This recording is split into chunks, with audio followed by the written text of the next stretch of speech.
Buenas noches, somos el grupo 8 y expondremos sobre la teoría de Copérnico y el barroco.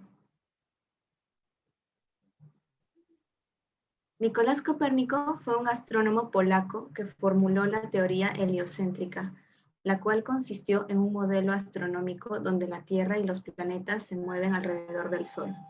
Esta teoría, sin embargo, requería complicados mecanismos para la explicación de los movimientos de los planetas, debido a la perfección de la esfera. Es por esto que Copérnico decide publicar un resumen en manuscrito en 1543, considerada como una de las teorías más importantes de la ciencia occidental, pues esta se refutó a la visión geocentrista, que era la forma aceptada globalmente antropocéntrica de entender el mundo.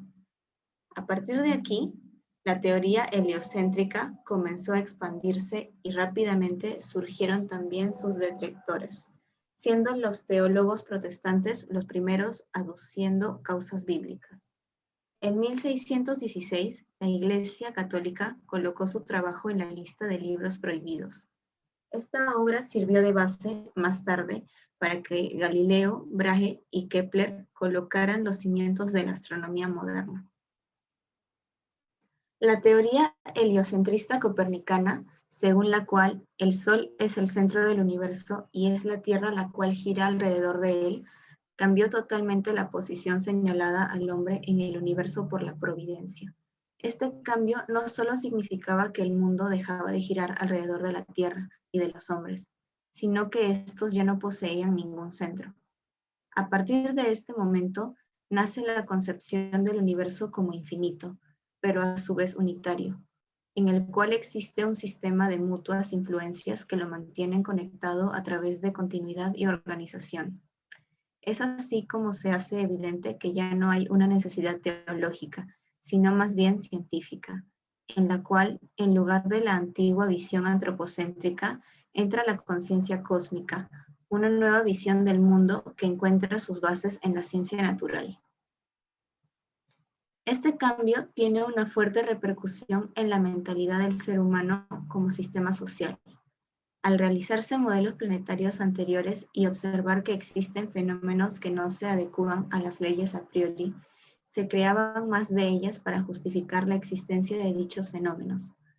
La teoría del heliocentrismo, siendo el primer modelo que niega y contradice lo anterior estipulado, se convierte no solo en la nueva verdad universal, sino en la clara demostración de la posibilidad de equivocación. Es esta admisión del error, contemplado igual en la teoría, donde nace el método científico ahora tradicional, donde la experiencia confirma a la hipótesis y no lo contrario.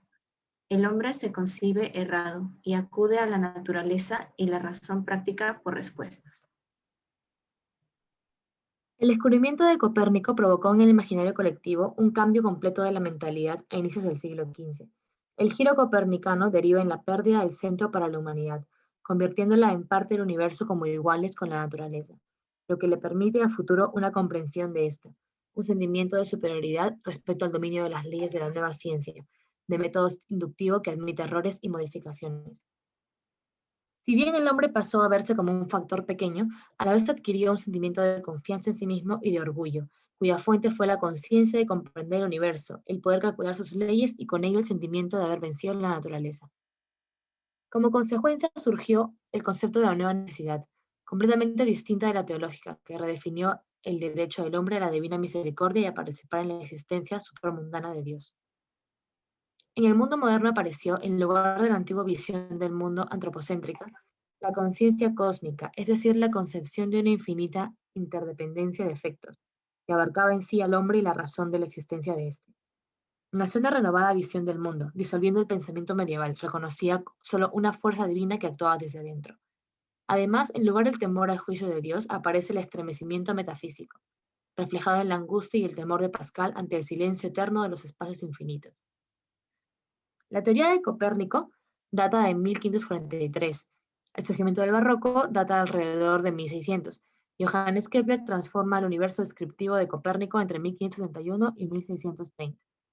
Se genera una conciencia cósmica al cambiar nuestra conciencia a una infinita independencia de efectos. También debe cambiar el imaginario de Dios, que no está fuera del universo, sino que es inmanente al mundo. Solo reconoce a la fuerza divina que actúa desde dentro. Igualmente, la nueva doctrina panteísta, referida a la participación general y divina, equivalencia de poderes celestiales, es parte también de los pilares en los elementos preexistentes al barroco y al renacimiento, con relación hacia el ser u organismo unitario como el universo. El barroco se caracterizó por la nueva actitud del hombre ante la naturaleza.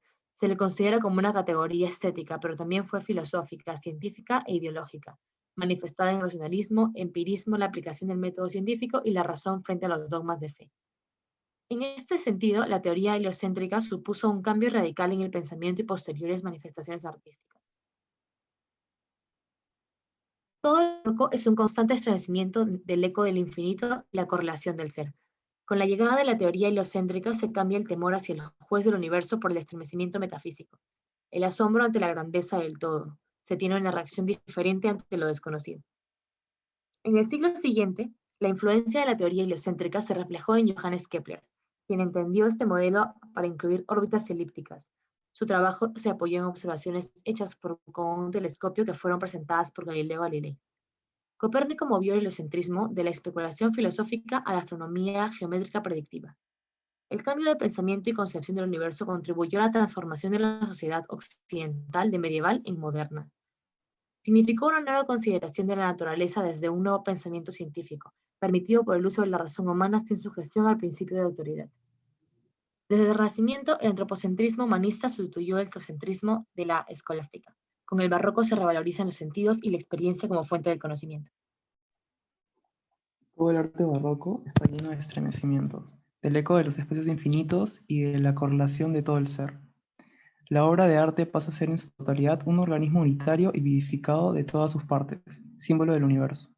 Cada obra del artista posee una relación infinita e ininterrumpida, basándose en la ley del todo. En todas sus partes, la composición opera con la misma forma, el mismo espíritu, siendo las características principales bruscas diagonales, escorzos de momentánea perspectiva, efectos de luz, tenebrismo, oscuro y claro, entre otros. En su totalidad, manteniendo una expresión intensa e incontenible hacia lo ilimitado. Cada línea y trazo conduce la mirada a la lejanía. Cada forma, en movimiento, parece querer superarse a sí misma, y cada motivo se halla en un estado de tensión y de esfuerzo.